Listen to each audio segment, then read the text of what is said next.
سے سٹارٹ لیں گے پارہ نمبر 30 میں۔ پچھلی دفعہ میں نے تقریباً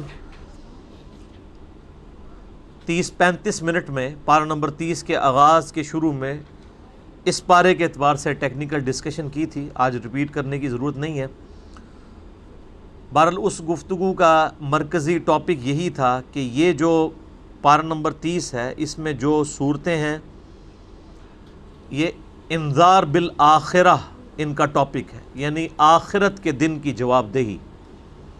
قرآن حکیم میں سب سے سخت ترین آیات انہی صورتوں میں ہیں، فکر آخرت کے اعتبار سے، قیامت کے دن اللہ کے حضور پیشی کے اعتبار سے، قیامت کا دن کا نقشہ کھینچا گیا ہے، اور عربی لنگوسٹک کا بھی شاہکار ہیں یہ صورتیں۔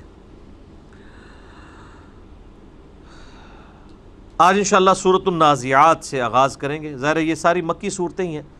والنازعات غرقا، قسم ہے ان فرشتوں کی جو غوطہ کھا کر، غوطہ لگا کر کھینچتے ہیں، اور اس کے اوپر اتفاق ہے، اس سے مراد وہ فرشتے ہیں جو انسان کی جان نکالنے پر مامور ہیں، ملک الموت علیہ السلام ان کے ساتھ اٹیچ فرشتے، کہ وہ جو گنہگار لوگ ہیں ان کے جسم میں گویا کہ غوطہ لگا کے ان کی ایک ایک رگ و جان سے روح نکالتے ہیں، وَلِعَوْذُ بِاللَّهِ تعالیٰ، اور سخت تکلیف ہوتی ہے۔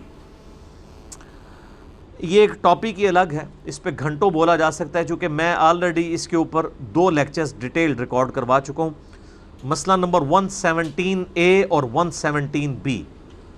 117A جو ہے وہ عذاب قبر سے ریلیٹڈ 10 آیات میں نے قرآن حکیم کے مختلف پورشن سے کور کی تھی، اور 117B میں 17 صحیح الاسناد حدیث اکثر بخاری اور مسلم سے عذاب قبر سے ریلیٹڈ، اور نیک بندے کی جب روح نکلتی ہے اس کے ساتھ کیا معاملات ہوتے ہیں، برے بندے کی روح جب نکلتی ہے اس کے ساتھ کیا ایشوز ہوتے ہیں۔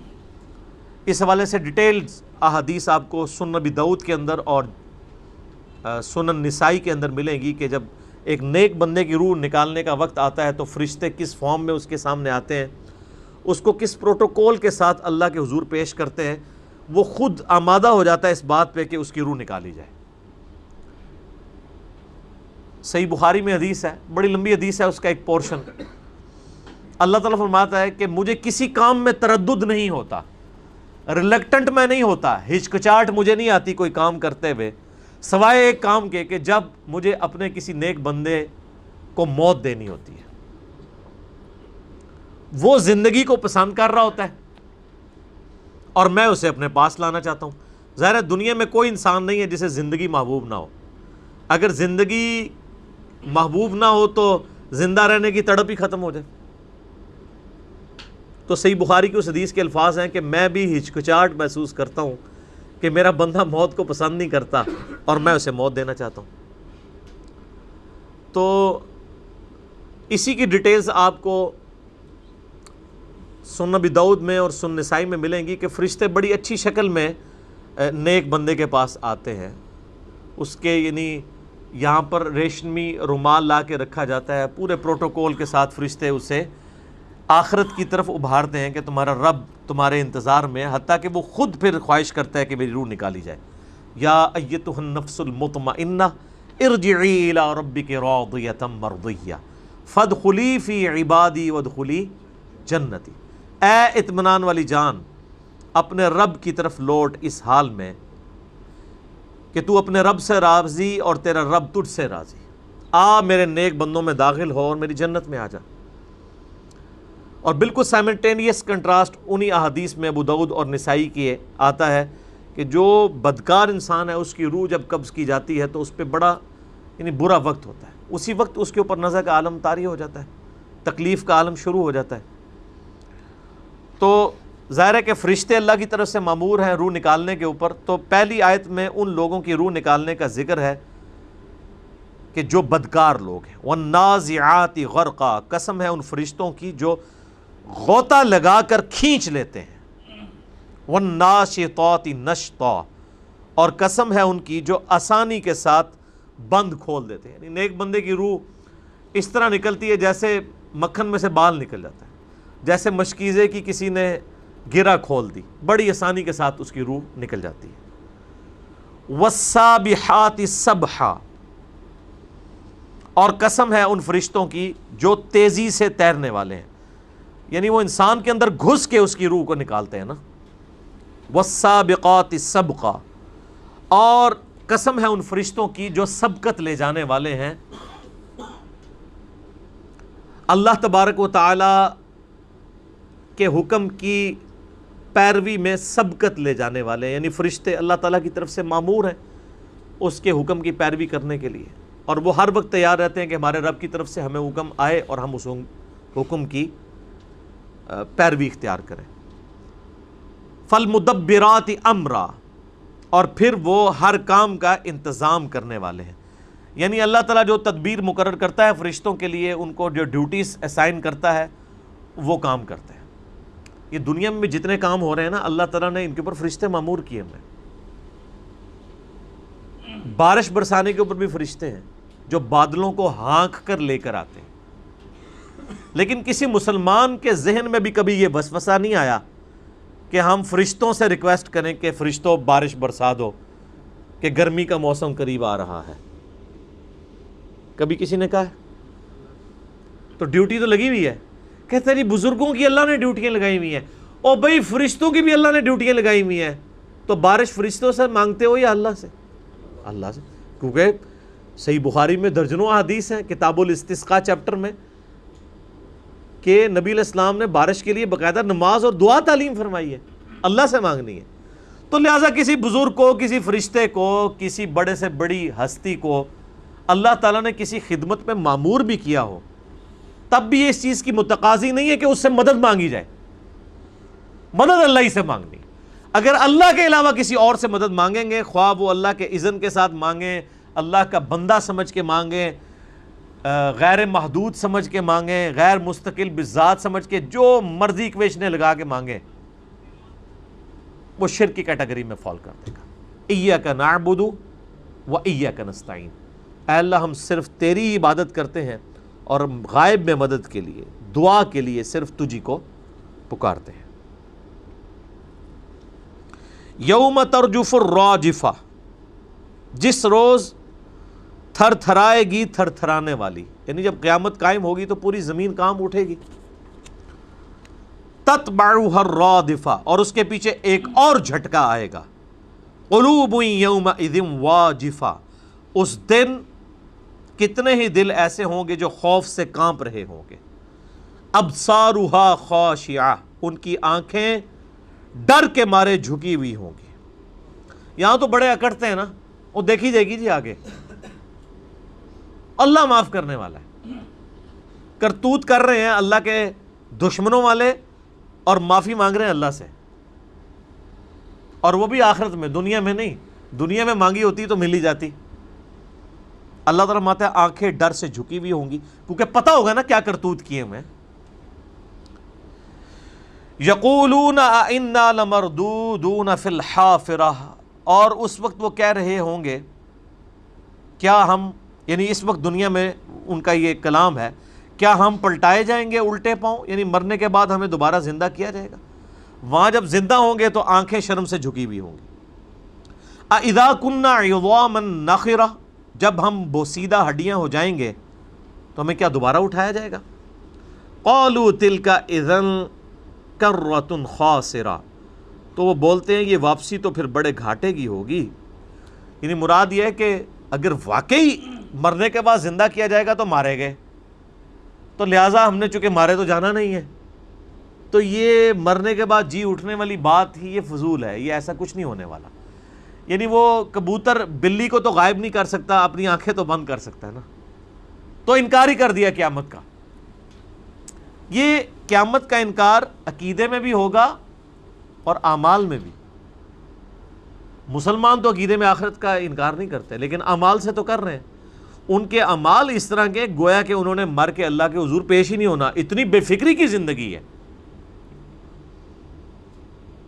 دنیا میں چھوٹے سے نقصان کی فکر ہو تو راتوں کی نیندیں برباد ہو جاتی ہیں.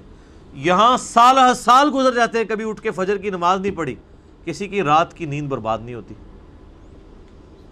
سال ہر سال ہو گئے عشاء کی نماز نہیں پڑھی، رات کو پھر بھی سکون سے نیند آ رہی ہے. یہ بے فکری. تو اللہ تعالیٰ مارا ہے کہ وہاں پھر ان کو پتہ چلے گا. تو یہ کہتے ہیں کہ وہاں اگر ہم واپس کیے گئے پھر تو بڑے گھاٹے کی بات ہوگی. فَإِنَّمَا هِيَ زَجْرَةٌ وَاحِدَةٌ، پس وہ واپسی تو فقط ایک جھیڑک ہوگی. فَإِذَا هُمْ بِالسَّاهِرَةِ، تو سب کے سب کھلے میدان میں جمع ہو جائیں گے. یعنی وہ اللہ کی طرف سے ایک ڈانٹ پلائی جائے گی. پہلا ایک نفخہ پھونکا جائے گا نا، سب کے سب لوگ بے ہوش ہو جائیں گے. پھر دوبارہ سے جب سور پھونکا جائے گا تو ایک ڈانٹ ہوگی. وہ ڈانٹ ایسی زبردست ہوگی کہ سب کے سب لوگ مردے قبروں سے جی اٹھیں گے اور میدان محشر کی طرف بھاگیں گے بے اختیار. کوئی سائن بورڈ نہیں لگا ہوگا کہ سر اس طرف جانا ہے. سب کے سب کھینچے چلے جا رہے ہوں گے اس ایک جگہ کی طرف جہاں پہ اللہ کے حضور انہوں نے پیش ہونا ہے. اور اللہ اس کو کیا فرما رہا ہے؟ فَإِنَّمَا هِيَ زَجْرَةٌ وَاحِدَةٌ، وہ ایک جھڑک ہوگی، ایک جھڑک، سب کے سب جمع ہوں گے. فَإِذَا هُمْ بِالسَّاهِرَةِ، سب کے سب کھلے میدان میں جمع ہو جائیں گے. اب یہ قیامت کے دن کا نقشہ کھینچا گیا. اب فوراً ہی روئے سخن جو ہے وہ ایک دوسری طرف کیا گیا، حضرت موسیٰ علیہ السلام اور فرعون کے جو معاملات ہوئے تھے اس کی طرف. اور قرآن حکیم کا اسلوب یہی ہے کہ اس میں کسی بھی صورت کے اندر آپ کو بوریت نہیں آتی. ایک ٹاپک ڈسکس ہوتا ہے تو ملٹیپل ڈائریکشن میں چیزیں ڈسکس ہو رہی ہوتی ہیں.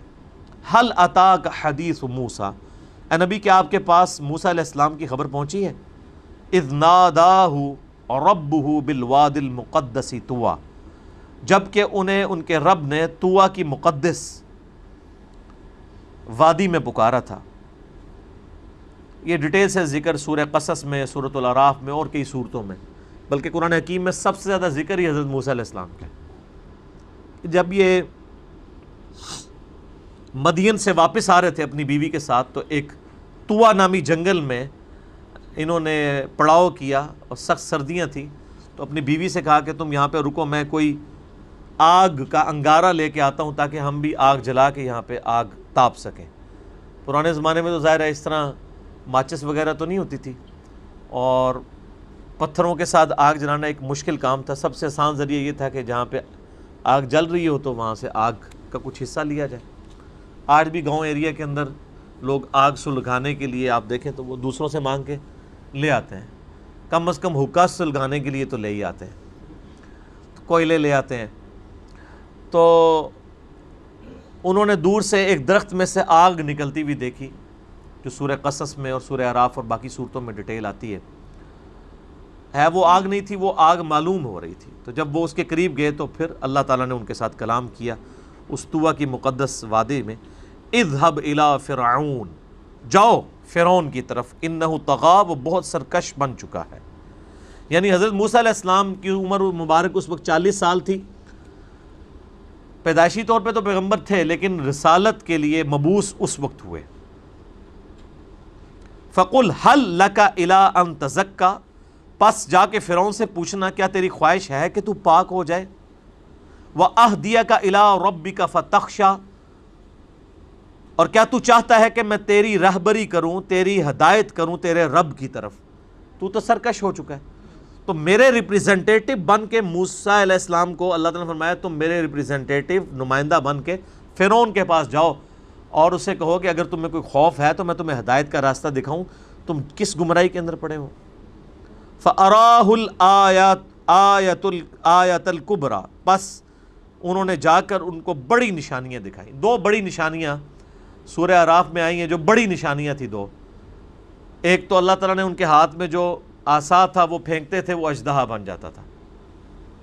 پلانٹ کنگڈم اینیمل کنگڈم میں بدل رہا ہے. انبلیویبل چیز ہے یہ، سائنٹیفکلی امپاسبل ہے، یہ معجزہ ہی ہو سکتا ہے، عقل کو عاجز کرنے والی چیز. اور دوسرا وہ اپنا ہاتھ اپنی بغل میں یوں داخل کرتے تھے، یوں نکالتے تھے تو گویا وہ سورج کی طرح روشن ہو جاتا تھا، حد نگاہ تک روشنی. کبھی کوئی انسان کر کے تو نہیں دکھا سکتا. تو یہ 2 بڑے معجزات تھے جو حضرت موسیٰ علیہ السلام کو نشانی کے طور پہ اللہ تعالیٰ نے دیے کہ اس کی بنیاد پہ وہ کلیم کریں کہ میں اللہ کا ریپریزنٹیٹو ہوں. تو اس نے تو ظاہر ہے اس کی تو مت ماری ہوئی تھی، اس کی چودراہٹ سٹیک پہ لگی ہوئی تھی. اس نے بھی سمجھا کہ شاید یہ کوئی جادوگر ہے، اور پھر آپ کو پتہ ہے اس نے جادوگروں کو اکٹھا کیا اور ایک دن مقرر کیا. انہوں نے اپنی رسیاں پھینکی وہ لوگوں کو سانپ نظر آئیں، حالانکہ سانپ نہیں تھی۔ پھر موسیٰ علیہ السلام کو اللہ نے وحی کی، انہوں نے اپنا عصا پھینکا، وہ ساری رسیوں کو، جو ہے رسیاں تھیں لیکن لوگوں کو سانپ نظر آ رہی تھی، نظر کے دھوکے کی وجہ سے نگل گئی۔ تو جادوگر تو فوراً ہی مان لیا، ان کو پتہ چل گیا کہ یہ جادوگر نہیں ہے، اور جس نے جادوگر ہائر کیے ہوئے تھے اس نے بجائے بات قبول کرنے کے اس نے نیا لیم ایکسکیوز ڈیوائز کر لیا۔ اس نے کہا کہ یہ موسیٰ لگتا ہے تمہارا ہی بڑا ہے، تمہیں بھی اس نے ہی سکھایا ہوا ہے۔ دیکھیں کیا کدھر کی بات کدھر لگا دی۔ جب بات نہ ماننی ہو دل بے ایمان تے اجتا ٹیر، جب بات نہ ماننی ہو تو آپ جھوٹے بہانے بے شمار گھڑ لیں گے۔ فَأَرَاهُ الْآيَةَ الْكُبْرَى، پس موسیٰ علیہ السلام نے جا کر بڑی بڑی نشانیاں ان کو دکھائیں فرعونیوں کو۔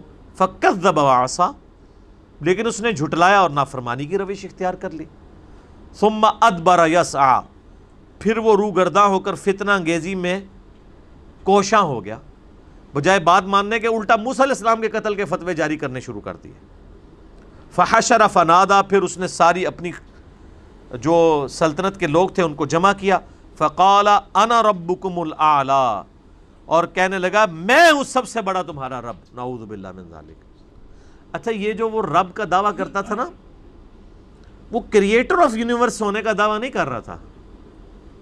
سب کو پتا تھا فرعون پیدا ہوا ہے، فرعون تو ایک ٹائٹل ہے، مصر کے بادشاہ فرعون کہلاتے تھے، روم کے بادشاہ کیسر کہلاتے تھے، اور پرشین امپائر کے بادشاہ جو تھے کسرا کہلاتے تھے، حبشہ کے جو حکمران تھے وہ نجاشی کہلاتے تھے۔ یہ ٹائٹلز تھے، فرعون 1، فرعون 2، فرعون 3، اس طرح نسل در نسل۔ ظاہر ہے سب کو پتا تھا یہ پیدا ہوا ہے، یہ کریٹر آف دا یونیورس تو نہیں ہے۔ وہ رب ہونے کا دعویٰ کیا کرتا تھا کہ میں حکمران ہوں، سیاسی حکومت اور سیاسی رب ہونا وہ کلیم کرتا تھا کہ سارا اختیار میرے پاس ہے۔ جس طرح آج بھی آپ دیکھیں نا، کوئی حکمران بنتا ہے تو اس کی آپ اکڑ دیکھیں کس لیول پہ ہے، میں یہ کر دوں گا، میں کسی کو نہیں چھوڑوں گا۔ بس وہ رب نہیں کہہ رہے ہوتے، باقی سب کچھ کر رہے ہوتے ہیں، اور اپنا حال یہ ہوتا ہے وہ اپنے آپ کو پیش کرنے کے لیے تیار نہیں ہوتے، باقیوں کے لیے کہہ رہے ہوتے ہیں کہ میں اس کو ایسے کر دوں گا، اس کو ایسے کر دوں گا۔ تو اس نے کہا میں ہوں تمہارا رب، نعوذ باللہ۔ اور سورہ الزخرف میں ڈیٹیل ملتی ہے کہ وہ پھر کہتا ہے کہ دیکھو یہ جتنا نہری نظام ہے مصر کا، جو دنیا کی زرخیز ترین سرزمین تھی اس وقت بھی اور آج بھی، اسی لیے تو مصر پھر تمدن میں بہت اوپر چلا گیا تھا نا۔ تو یہ دیکھو ساری نہریں میرے حکم کے نیچے بہتی ہیں، سب جگہ میری حکومت ہے، تو رب تو میں ہوں۔ کیا میری اطاعت اختیار کرو گے یا اس شخص کی کہ جو بات کرنے میں بھی لکنت ہے جس کی زبان میں؟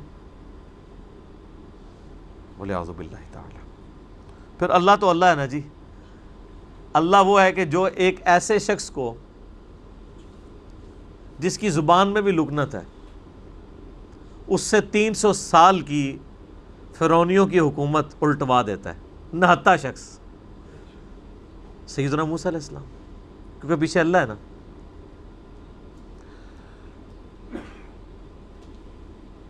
فَأَخَذَهُ اللَّهُ نَكَالَ الْآخِرَةِ وَالْأُولَى، اللہ فرماتا ہے آخر مبتلا کر دیا اسے اللہ نے آخرت اور دنیا کے دوہرے عذاب میں۔ عذاب کیا آیا؟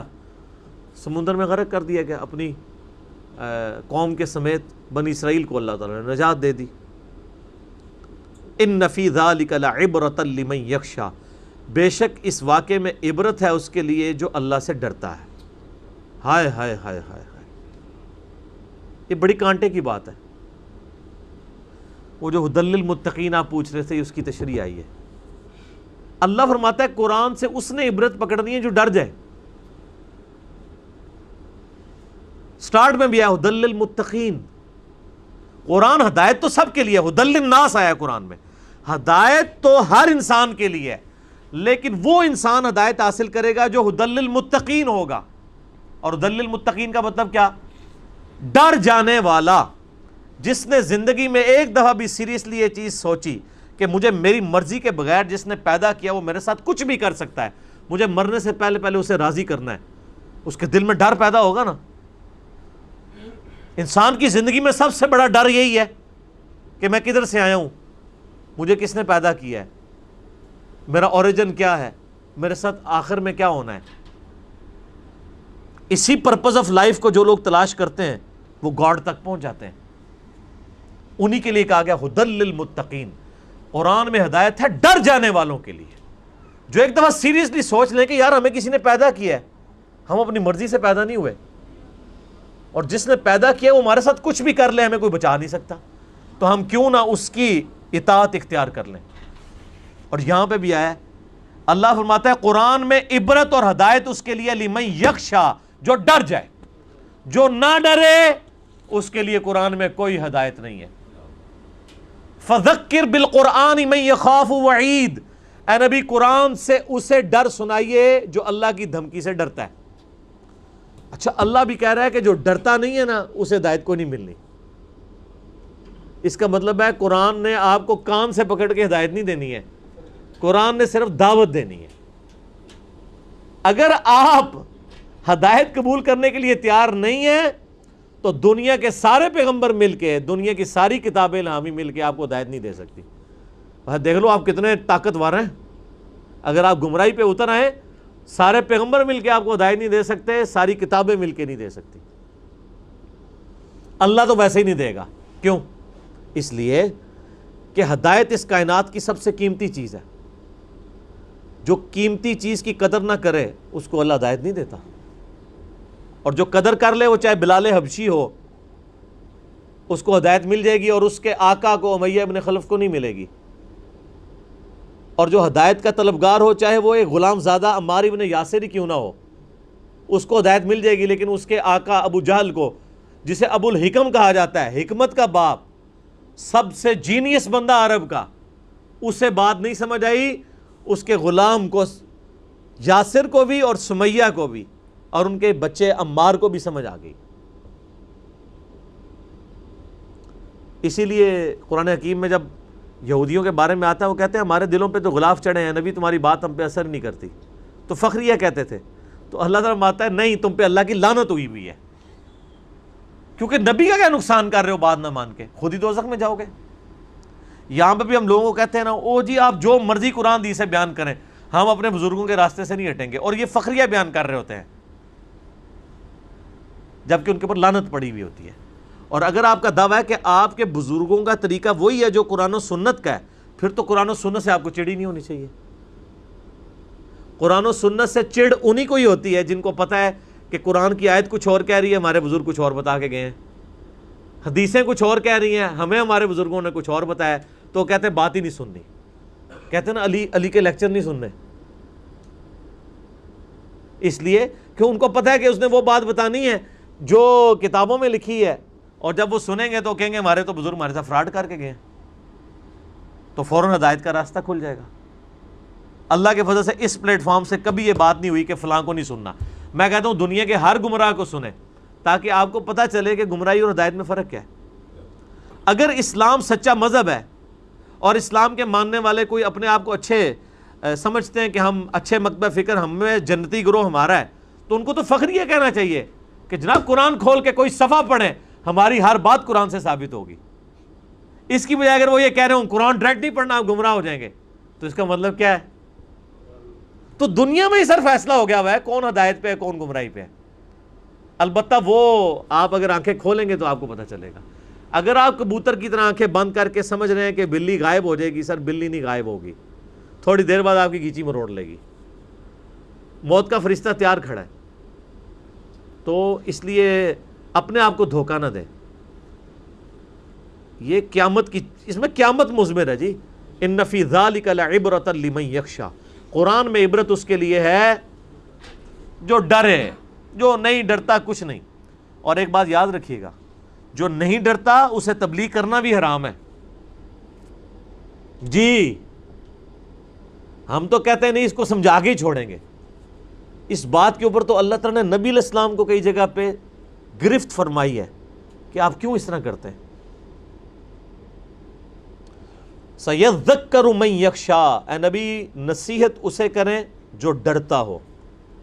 وَيَتَجَنَّبُهَا الْأَشْقَىٰ, اور اس سے اجتناب کریں جو بدبختی پہ اترا ہوا ہے, بات سننے کے لیے تیار نہیں ہے. وَيَتَجَنَّبُهَا الْأَشْقَىٰ الَّذِي يَصْلَى النَّارَ الْكُبْرَىٰ, اس بدبخت کو تو ہم اس بڑی آگ پہ پیش کریں گے. ثم لا يموت فیہا ولا یحیا، پھر اس آگ میں نہ وہ زندوں میں ہوگا نہ مردوں میں. قد افلح من تزکا، بے شک کامیاب تو وہ ہوا جس نے اپنے نفس کا تزکیہ کر لیا، پاک ہو گیا خود. وذکر اسم ربہ فصلی، اور اپنے رب کا نام لے کر نماز پڑھی. نماز ہم کس طرح شروع کرتے ہیں؟ اللہ اکبر. بل تؤثرون الحیات الدنیا، لیکن اصل مرض تمہارا یہ ہے کہ تم دنیا کی زندگی کو پرائورٹی دیتے ہو. والآخرۃ خیر وابقی، جبکہ آخرت بہتر بھی ہے اور ہمیشہ رہنے والی بھی ہے. ان ھذا لفی الصحف الاولی، یہی ایک یونیورسل ٹروتھ، کانٹے کی بات تھی جو ساری الہامی کتابوں میں تھی جو اس سے پہلے نازل ہوئی. صحف ابراہیم و موسیٰ، چاہے قرآن سے پہلے حضرت موسیٰ علیہ السلام کے صحیفے ہوں یا حضرت ابراہیم علیہ السلام کے صحیفے، ایک ہی کانٹے کی بات تھی. کیا؟ کہ دنیا کی زندگی عارضی ہے، آخرت کی زندگی ہمیشہ کے لیے رہنے والی ہے. تو وہاں پہ بھی آیا کہ اے نبی آپ اس کو نصیحت کریں جو ڈر جائے، اور جو ڈرنا نہیں چاہتا اس کے لیے کیا حکم ہے؟ وَإِذَا خَاطَبَهُمُ الْجَاهِلُونَ قَالُوا سَلَامًا، جاہلوں سے واسطہ پڑے تو ان کو کہ بھائی السلام علیکم سر، سلام متارکت. میرا یوٹیوب پہ کلپ بھی ہے، علماء اور جہلاء دونوں ناقابل اصلاح ہیں کیونکہ بکے ہوئے ہیں. ان کو کوشش نہ کرے سیدھا کرنے کی، الٹا آپ کے لیے وہ بالے جان بن جائیں گے. دعوت ضرور دیں، لیکن دعوت ایک بار ہوتی ہے بس. نبی علیہ السلام کو بھی قرآن حکیم میں کتنے سخت الفاظ میں کہا گیا فَلَعَلَّكَ بَاخِعٌ نَفْسَكَ عَلَىٰ آثَارِهِمْ إِن لَّمْ يُؤْمِنُوا بِهَٰذَا الْحَدِيثِ أَسَفًا. اے نبی اپنی جان کو ہلاک کر لو گے اس غم میں کہ لوگ ہدایت نہیں قبول کر رہے. طٰہَ مَا أَنزَلْنَا عَلَيْكَ الْقُرْآنَ لِتَشْقَىٰ، اے نبی قرآن اس لیے نازل نہیں کیا کہ آپ مشقت میں پڑ جائیں. مَا أَنزَلْنَا عَلَيْكَ الْقُرْآنَ لِتَشْقَىٰ، مشقت میں نہیں ہے، بلکہ یہ تو اس لیے نازل کیا کہ تاکہ جو نصیحت حاصل کرنا چاہتا ہے وہ نصیحت حاصل کرے. آپ اس کو نصیحت کریں. اس بات کو سمجھنا ضروری ہے. آپ کا کام صرف دعوت دینا ہے، ہدایت نہیں دینی. ہدایت اللہ نے دینی ہے اور اس کو دینی جو ہدایت لینا چاہے. والذین جاہدوا فینا لنہدینہم سبلنا، جو لوگ ہماری راہ میں کوشش کریں گے ان کو ہم ہدایت دیں گے. جو کوشش نہیں کرنا چاہتے جائے دفع ہو جائے. وہ اللہ تعالیٰ کوئی انسان سے بھیک تو نہیں مانگ رہا نعوذ باللہ کہ تم میرے راستے پہ آؤ. وہ تو بے پرواہ ہے. پوری انسانیت جنت میں چلے جائے تو کیا اللہ تعالیٰ کی جنت تھوڑ جائے گی؟ پوری انسانیت دوزخ میں چلی جائے کیا اللہ تعالیٰ کو دوزخ میں کوئی کمی محسوس ہوگی؟ اللہ کو کوئی فرق نہیں. اَأَنْتُمْ أَشَدُّ خَلْقًا أَمِ السَّمَاءُ بَنَاهَا، کیا تمہیں پیدا کرنا مشکل ہے یا آسمان کا بنانا؟ تو جس اللہ نے آسمانوں کو پیدا کیا ہے وہ تمہیں مرنے کے بعد دوبارہ زندہ نہیں کر سکتا. رفع سمکها فسواها، اس نے اس کی چھت کو خوب اونچا کیا اور پھر اسے درست کر دیا. وَأَغْطَشَ لَيْلَهَا وَأَخْرَجَ ضُحَاهَا، اور تاریک کیا اس کی رات کو اور روشن کیا اس کے دن کو. وَالْأَرْضَ بَعْدَ ذَلِكَ دَحَاهَا، اور اس کے بعد زمین کو بھی بچھونا بنایا ہے. زمین کو اس قابل بنایا کہ وہ سٹیبل ہو. ہر سیکنڈ میں 2 زلزلے آتے ہیں زمین پہ، ان کا ایمپلیٹیوڈ کم ہوتا ہے، ادروائز وہ بڑھ جائے تو زمین پہ کوئی سٹیبل نہیں رہ سکتا. تو زمین بچھونا اس اعتبار سے ہے کہ یہ سٹیبل ہے. بچھونے کا یہ مطلب نہیں کہ وہ فلیٹ ہے. ویسے تو بہت بڑے سرکمفرنس پہ ایک چھوٹی سی آرک کو آپ لیں تو فلیٹ ہی ہوتی ہے. زمین کا سرکمفرنس 40,000 کلومیٹر ہے، اس میں اگر آپ 1 کلومیٹر بھی لیں تو وہ اسٹریٹ لائن ہی ہوگی، کوئی بہت بڑا سرکمفرنس ہے. تو بچھونا یہ کہ رہنے کے قابل بنا ہے. اخرج منها ماءها ومرعاها، نکالا ہے اس سے اس نے پانی اور اس کا سبزہ. زمین میں ہی پانی اللہ نے رکھا ہے، وہی ایویپوریٹ ہو کے اوپر جاتا ہے اور پانی جب برستا ہے تو سبزہ نکلتا ہے. والجبال ارساها، اور پہاڑوں کو گاڑ دیا ہے ڈائنامک بیلنسنگ کے لیے. متاعا لکم ولانعامکم، اور یہ اللہ تعالیٰ نے سارا معاملہ کیا ہے تمہارے لیے اور تمہارے مویشیوں کے لیے. یہ زندگی کا سارا نظام جو ہے اللہ تعالیٰ نے پانی کے ذریعے ہی چلایا ہوا ہے. اور اس سے بھی پہلے سورج کے ذریعے. سورج کی تپش سے پانی ویپریٹ ہوتا ہے، بارشوں کی فارم میں برستا ہے، گلیشیئرز کی فارم میں پہاڑوں پہ سٹور ہوتا ہے، پھر سورج کی تپش سے وہ پگھلتے ہیں، اوپر دریا چلتے ہیں، زمین کے نیچے پانی کے دریا چلتے ہیں جو ہم پانی نکالتے ہیں، اور وہی سمندروں کا پانی ہے جو اللہ تبارک و تعالیٰ جو ہے وہ ویپوریٹ کروا کے سورج کی روشنی کے ذریعے، اس کی تپش کے ذریعے بارش کی فارم میں برساتا ہے، سبزہ اگتا ہے، اس سبزے کو ہم بھی کھاتے ہیں، ہمارے مویشی بھی کھاتے ہیں. ہماری ساری خوراک زمین سے آ رہی ہے. آپ دنیا میں کوئی بھی چیز کھا رہے ہیں نا، خواہ وہ ڈائریکٹ کھا رہے ہیں یا ویلیو ایڈیشن کے بعد کھا رہے ہیں، آ رہی زمین سے. KFC میکڈونلڈ بھی زمین سے ہی اگا ہوا ہے، سب کی سب، ہر چیز زمین سے. کسی چیز کو ڈیپ ڈگ کرے، آخری روٹ اس کا زمین ہے. تو اس زمین کے اوپر اللہ نے زندگی آباد کی ہے تمہارے لیے، تمہارے مویشیوں کے لیے. فَإِذَا جَاءَتِ الطَّامَّةُ الْكُبْرَى، پھر جب وہ آ جائے گی بڑی آفت. یہ میں نے جس طریقے سے اردو بولی ہے نا، عربی اس سے بھی زیادہ ڈاڈی ہے. فَإِذَا جَاءَتِ الطَّامَّةُ الْكُبْرَى، جب وہ بڑی آفت آ جائے گی. کون سی؟ قیامت کا دن. یوم یتذکر الانسان ما سعی، اس دن انسان یاد کرے گا جو دنیا میں اس نے کمائی کی تھی. یعنی کسی نے اچھے اعمال کیے ہوں گے تو وہ یاد کر رہا ہوگا، یا اللہ میں نے یہ بھی کیا تھا، یہ بھی ہے، امید ہے میں بچ جاؤں گا. اور جس نے پٹھے کام کیے ہوں گے، برے کرتوت کیے ہوئے ہوں گے، اس کو یاد آ رہا ہوگا میں دنیا میں یہ کر کے آیا ہوں تو اب میرے کرتوت میرے سامنے آئیں گے. وَبُرِّزَتِ الْجَحِيمُ لِمَنْ يَرَى، اور دوزخ لا کے سامنے کر دی جائے گی ہر دیکھنے والے کے لیے. جیسے یہاں بھی آپ کو پتا نا ورلڈ کپ سے پہلے وہ ٹرافی کی نمائش کر دی جاتی ہے، تو میدان معاشر میں بھی دوزخ لا کے سامنے نمائش کی جائے گی کہ پترو تیار ہو جاؤ جدن جو ہونی ہے.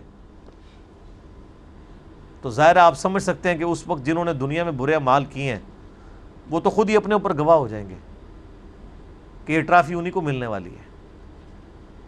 اللہم اجرنا من النار، اللہم اجرنا من النار، اللہم اجرنا من النار. اللہم من احییتہ منا فاحیہ علی الاسلام ومن توفیتہ منا فتوفہ علی الایمان. آمین. اب جناب یونیورسل ٹروتھ آ رہا ہے اللہ کی طرف سے، بالکل مختصر 2-4 جملوں میں پوری کی پوری قیامت مضمر ہے، پورا فلسفہ آ گیا دین کا. فَأَمَّا مَنْ طَغَى، پس جس نے بھی دنیا میں سرکشی کی، وَآثَرَ الْحَيَاةَ الدُّنْيَا، اور دنیا کی زندگی کو پرائورٹی دی، ترجیح دے دی، فَإِنَّ الْجَحِيمَ هِيَ الْمَأْوَىٰ، تو اس کا ٹھکانہ ہوگا دوزخ. 3 جملوں میں پوری الہامی کتابوں کی دعوت کا خلاصہ. فَأَمَّا مَنْ طَغَى، جس نے سرکشی کی، اللہ کی حدوں کو پھلانگا دنیا میں، وَآثَرَ الْحَيَاةَ الدُّنْيَا، اور دنیا کی زندگی کو سب کچھ سمجھ لیا، اسے پرائورٹی دے دی، ترجیح دے دی، فَإِنَّ الْجَحِيمَ هِيَ الْمَأْوَىٰ، اس کا ٹھکانہ ہوگا دوزخ. 3 جملوں میں کنکلوڈ ہو گیا کہ ایک کیٹیگری یوں ہوگی. آگے سنیں. وَأَمَّا مَنْ خَافَ مَقَامَ رَبِّهِ، اور جو پوری زندگی ڈرتا رہا کہ اسے اپنے رب کے حضور کھڑا ہونا ہے. وَنَهَى النَّفْسَ عَنِ الْهَوَىٰ، اور اپنے نفس کو خواہشات سے روکی رکھا، ہر وہ بری خواہش جو اللہ کی نافرمانی کے اوپر مشتمل ہے اسے روک کے رکھا. فَإِنَّ الْجَنَّةَ هِيَ الْمَأْوَىٰ، اس کے لیے جنت ٹھکانہ ہوگا. سمپل. 3 جملوں میں دوزخیوں کا ذکر اور 2 جملوں کے اندر جنتیوں کا ذکر ہو گیا. سر یہ 5 آیات ہی ہوتی نا، صرف قرآن نہ بھی نازل ہوتا، یہ انسانیت کی ہدایت کے لیے کافی تھی. ساری نبیوں کی دعوت کا خلاصہ یہی ہے کہ جس نے دنیا میں سرکشی کی، خدا کی نافرمانی کی، دنیا کی زندگی کو ترجیح دی، باقی جو دنیا کی ضرورتیں ہیں تو آپ نے پوری کرنی، ترجیح دے دی آخرت کے اوپر، حلال و حرام کی تمیز گنوا دی، اللہ کی نافرمانی کی، حقوق العباد پورے نہیں کیے، اس کا ٹھکانہ دوزخ. اور جو شخص ڈرتا رہا ہر وقت کہ میں نے یہ کام کیا تو مجھے اللہ کو جواب دینا ہوگا تو میں بچ جاؤں، اور یہ کام نہ کیا تو اللہ کو جواب دینا ہوگا، میں اس کے اوپر استقامت اختیار کروں فرائض کے اوپر، تو اللہ فرماتا ہے اس کا جنت ٹھکانہ. اللہ خیر صلی اللہ. یہ ٹوٹل دعوت کا خلاصہ. اسی لیے یہ صورتیں شروع میں نازل ہوئی تھی، اسی لیے تو بھوچال آ گیا تھا نا پھر کہ یہ کون سی دعوت کھڑی ہو گئی ہے. تو قرآن حکیم میں یہ بالکل اینڈ پہ جو صورتیں جو ہے مصحف کی ترتیب میں شروع میں نازل ہوئی گی. یسألونک عن الساعۃ ایان مرساها، اے نبی آپ سے پوچھتے ہیں کہ قیامت کب قائم ہوگی. اور بھائی قیامت کی تیاری کرو، تاریخ اور ڈیٹ پوچھنے کی کیا ضرورت ہے. فیما انت من ذکراہا، اے نبی اس کا آپ سے کیا تعلق، یعنی آپ نے نہ قیامت آپ نے برپا کرنی ہے نہ آپ کو ہم نے اس لیے دنیا میں بھیجا ہے کہ آپ لوگوں کو یہ بتائیں کہ قیامت کون سے سن میں آنی ہے اور کون سی تاریخ کو آنی ہے. آپ کا کام تو صرف قیامت سے ڈر سنانا ہے.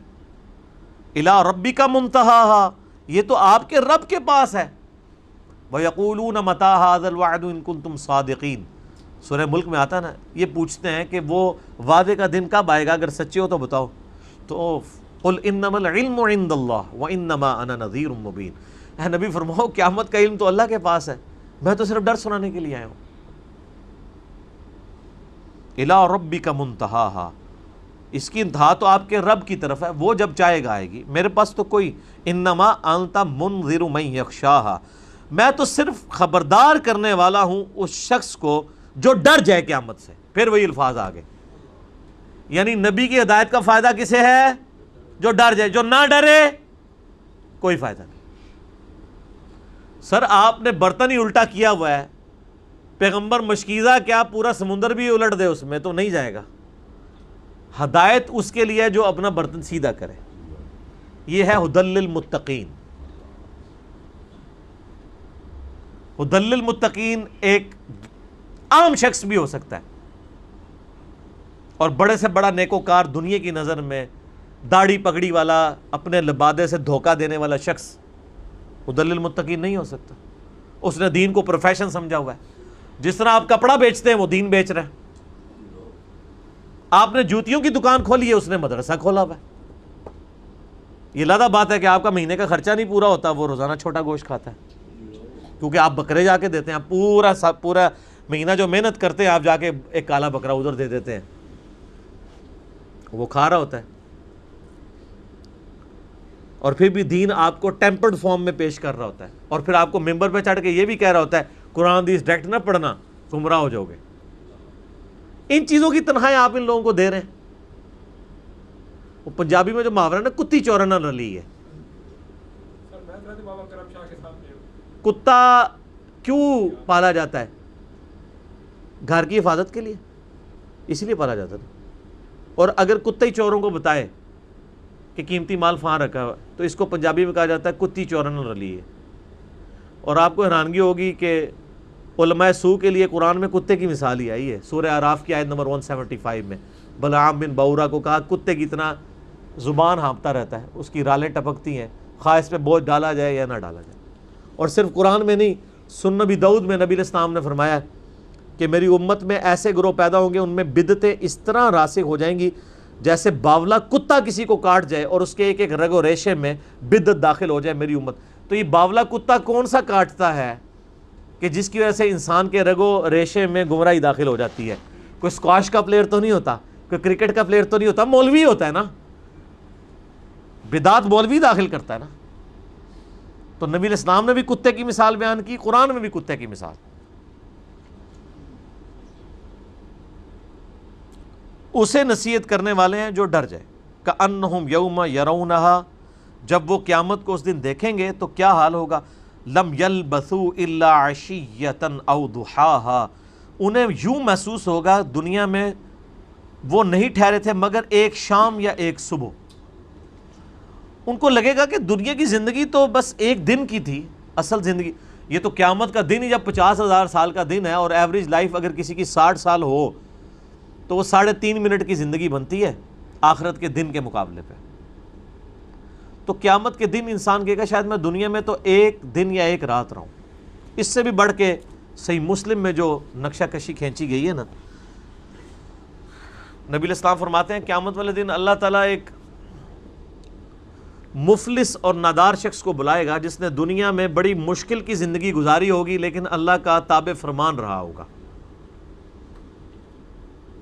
غربت کے باوجود اس نے اللہ کی نافرمانی نہیں کی ہوگی، نمازیں نہیں چھوڑی ہوں گی، حلال و حرام کی تمیز نہیں چھوڑی ہوگی، اگرچہ وہ حرام کما کے امیر بھی ہو سکتا تھا. اللہ تعالیٰ فرشتوں کو کہے گا اسے ایک پھیرا ذرا جنت کا لگوا دو. صحیح مسلم کے الفاظ ہیں, جب وہ جنت کا پھیرا لگا کے واپس آئے گا نا, اللہ فرمائے گا دنیا میں کوئی تکلیف دیکھی تو نے؟ کہے گا یا اللہ میں نے دنیا میں کوئی تکلیف نہیں دیکھی. ایک جنت کا پھیرا اس کی دنیا کی زندگی کی ساری تکلیفوں کو ختم کر دے گا. پھر ایک ایسے شخص کو بلایا جائے گا جس نے بڑی ٹھاٹھ کی زندگی دنیا میں گزاری ہوگی اور نافرمانی ڈٹائی کے ساتھ کی ہوگی اور دنیا میں عیاشی کی ہوگی. اللہ فرمائے گا اسے ذرا دوزخ کا ایک پھیرا لگواؤ. اسے جب دوزخ کا پھیرا لگایا جائے گا نا, اللہ فرمائے گا کیا دنیا میں تو نے کوئی خیر کا دن دیکھا؟ وہ کہے گا یا اللہ تیری عزت کی قسم دنیا میں میں نے کوئی خیر دیکھی نہیں. وہ دوزخ کو دیکھ کے دنیا کی ساری عیاشی کے 60-70 سال بھول جائے گا. تو یہ جو لوگ کہتے ہیں ایک پھیرا ہی لگنا ہے, یہ پھیرا صرف اس کو عبرت کے لیے جلائے گا, جو باقی تو اس کو بعد میں جو پھینکنا ہے اللہ نے وہ تو پھینکنا ہی پھینکنا ہے. میرا فکر آخرت کے اوپر زندگی کا آپ سمجھ لیں اہم ترین لیکچر ہے مسئلہ 196, کاش میں دنیا میں واپس جا سکتا. سر وہ لیکچر دیکھنے والا ہے. جس کیفیت میں نے ریکارڈ کروایا ہے وہ کیفیت شاید دوبارہ اس طریقے سے طاری ہونا بھی مشکل ہو. ایک میت کے اوپر میں نے وہ لیکچر ریکارڈ کروایا تھا, مسئلہ 196, کاش میں دنیا میں واپس جا سکتا.